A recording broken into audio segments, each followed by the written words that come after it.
A bridge could mean many things. For any of us, a different thing. What's a bridge for you? For me, I think, in general, I think it's a connection between two entities. It could be between two people or places. It's something that we can use to meet each other in a way and to have a certain common interest, if you will. If I, in general, for me, it's been always very interesting to live in many countries. And when you arrive, you need to make steps to be part of society and a sense of place. Mm-hmm. So I really see bridges in that way as a utility to get closer to where you are for the moment and to be able to understand it in a way. That's what I would say. Is it how it worked for your own life experiences? Yes, because I mean, I grew up living in 10 different countries, and there was a lot of traveling always, and you always had to find a new sense of place, as I call it. So using these kind of bridges in a way of approaching people, approaching life, that was very helpful and useful for me to gain. How did this, let's say, approach of life, or helped in your own business? I think it helped personally. Working mainly with designers and with design schools from all over the world. It helps in understanding cultures in a very respectful way. We're talking more than how to hand a Japanese agent a business card. We're talking really about a profound understanding for an Arabic culture, an Asian culture, the Nordic culture, because we work in Scandinavia a lot. So I think in that way it really helped, that you're really able to understand them. You're able to go beyond, what's the surface, and live without judgment, basically. Mm-hmm. Sticking on bridges, how can a historical city like Florence become once again what it used to be during the Renaissance years? A place for innovative forms of art and expression, and today fashion, of course. Yes, I think a good start has been made, for instance, at Pitti now that there's more events. Also, of international designers were invited as guests, for instance, which sort of enhances the profile. But still, coming here, also in the art and the scene, it's a very small scene. It's very closed. It's very hard to navigate. It's hard to make contacts at first, and it's hard to understand it. Mm-hmm. Like the way in the city, as you first come here, you get lost easily. What makes it hard, in your opinion? It's not a language thing or something obvious. It's just kind of like it's on a need-to-know basis, I feel. To get really a profound understanding of any art or design in Florence and the history, you need to be educated. You need to have an interest for it already. When you come to Paris, the Fashion Week, or you go to Design Week in Art Basel, for instance, you go there, it's all there. It's kind of more obvious, if you know what I mean. I think here it's more hidden. It's more... So time works as a catalyst? Yes. On building relations? Yes, I think here, yes. And I think the interesting thing that's happening at the moment is that you have Florence and you have Milan, of course, which are very close to each other and in their own way try to get a certain crowd and of press. Here in Florence, they've tried to do more women's wear and pre-collections together to get that certain kind of press. But it will take time, I think, to make it sort of as a whole working and connecting the art world more. At the moment, I see a big sort of cleavage between the fashion and the art, basically. The art vernissage, they're there, but people come there for the free drinks. There's no direct connection to understanding or perspective on things. And the same with the fashion. So that could be a very interesting thing if these sectors could come together in some intelligent way to promote the city as a whole and bring back that historic. You mentioned also Milan, which is also an Italian city. So in comparison, Milan with Florence, what are the differences in your own opinion? I mean, you mean as a city or more? Fashion-wise, since they're both in different times of the year, they both host events of the same importance, if I may say. Yes. I think in Milan, what I see a lot here, when it comes to orders, for instance, when clients want to buy something, there's a lot of browsing here. Of course, there's a lot of Italian houses that do very good business. For a lot of brands afterwards, Milan and Paris are the ones where orders are signed. So for me, Milan has a more business-minded feeling to it. Also, I think the crowd, generally, who's attending is younger. In Florence, is a very classical guard of journalists, writers. If you go into the press room here, you can see it. Everybody's more senior.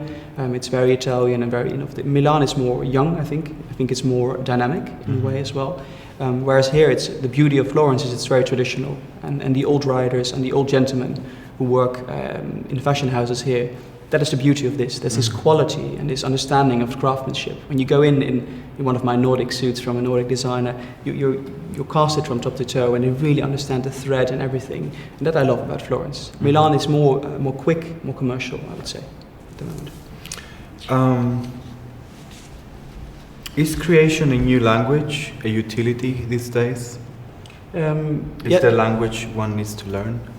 I think it is important, but I also think of students immediately who come out of a school, for instance, and what I see a lot is that if they know how to create something, they know how to do an avant-garde dress or a nice shirt, or they have a certain style, but they don't understand how to communicate it. And I think that's what misses sometimes, what is lacking in creativity, to be able to communicate it well, not only with words, but also having a clear idea about what am I doing, where is my creativity going. Mm-hmm. So in that way it can be a very beautiful tool, if it comes together with a good explanation of life and what you're meaning. I mean, an example that I always think about is sort of Garrett Pugh, many years ago, who took the fashion world by storm. What did he basically do? It was kind of stuff that was done before already, but it was easy to understand for people, if you know what I mean. There was an explanation behind it.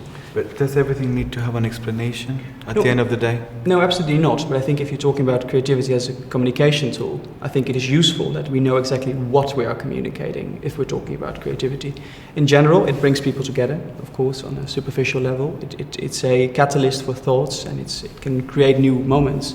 But I like more sort of focused creativity, where it's a bit more thoughtful and intellectual. What if the description, the explanation of one designer does not fit with the actual result? Is it a failure for you? No, it's not. I mean, as a publicist, I do a lot of writing and copywriting, so I'm quite critical towards that. So if I go to a show or a presentation, I read very carefully what is written, and then I look at a collection and I make a report on it, or I judge it. But I find it beautiful if they come together, the words and the explanation of what you're seeing, the visual. So it's beautiful, but it's not a failure if it doesn't work. I think it's very hard for designers to express exactly what they want to say.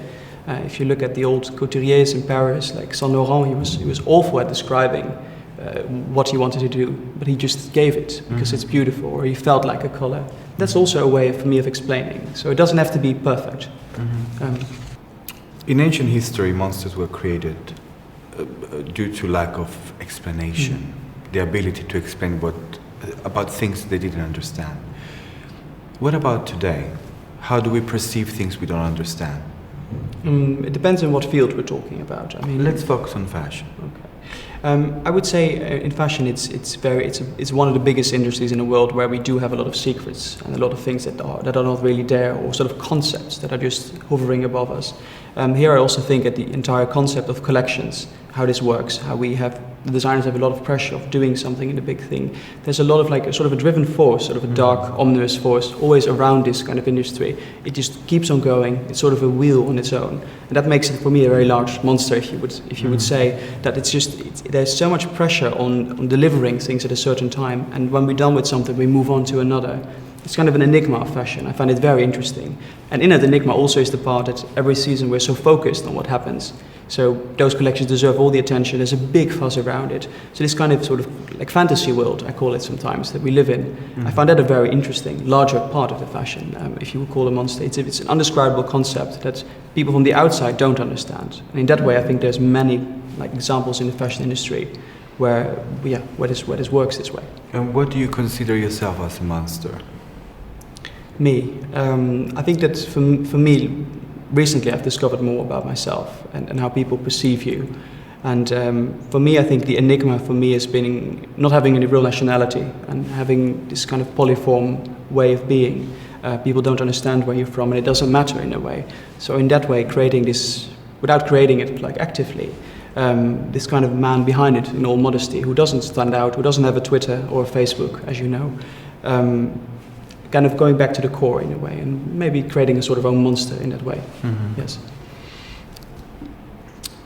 Can monsters become a manifesto for matters such as racism, sexuality, education, handicaps, sociological issues, and at the same time represent something artistically creative and innovative? Yes, I think that the biggest thing we have in this world is sort of carelessness and judgment in that way. So if you look at these kind of social groups you're describing, I think the kind of easy way out is to create some kind of monster or concept around them and then push them in that corner and say, this is where you are, this is where you will be the rest of your life. In art we also do that. If you are a designer and you have a label avant-garde, you will have it the rest of your life. And I think this is a very interesting thing. So I think in both categories, we are very much, we want definitions. I think also what I said before about defining collections, I think it also, in this concept, it applies. We want a definition, we want to understand why things are. We want to put a word on it.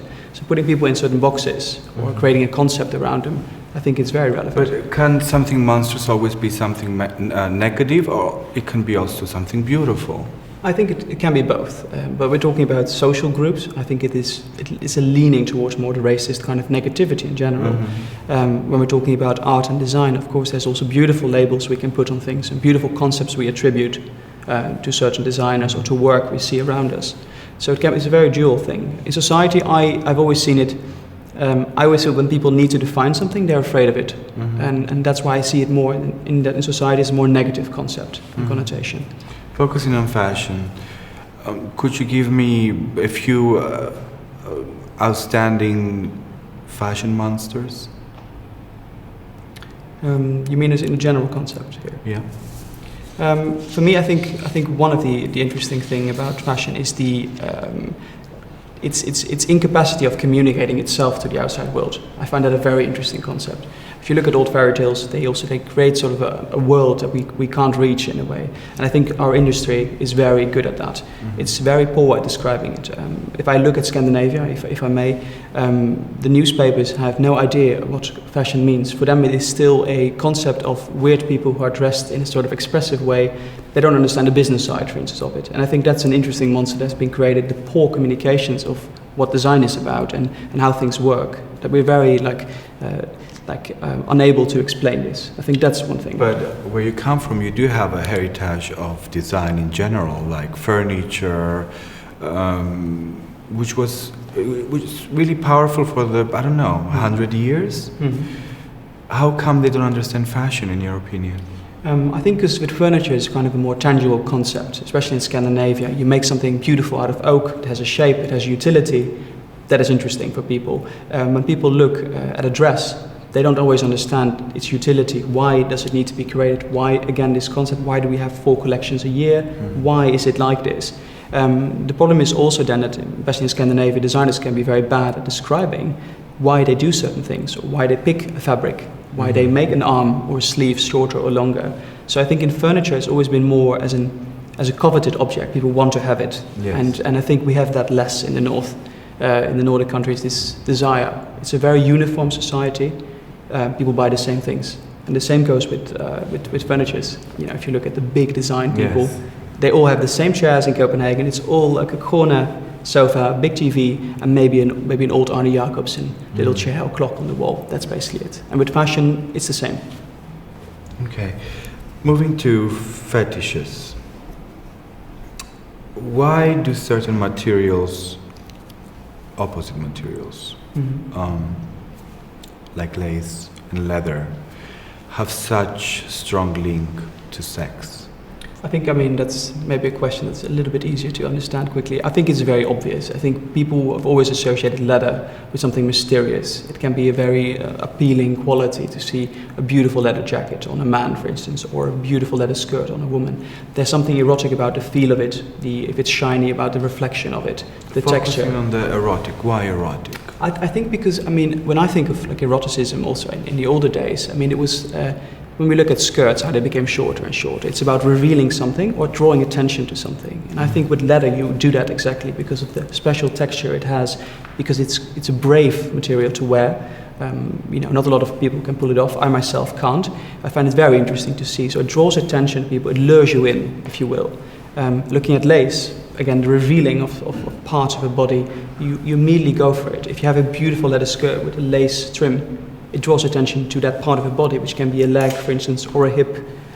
If you look at an upper body, it can be very beautiful to see a silhouette of somebody and a contour.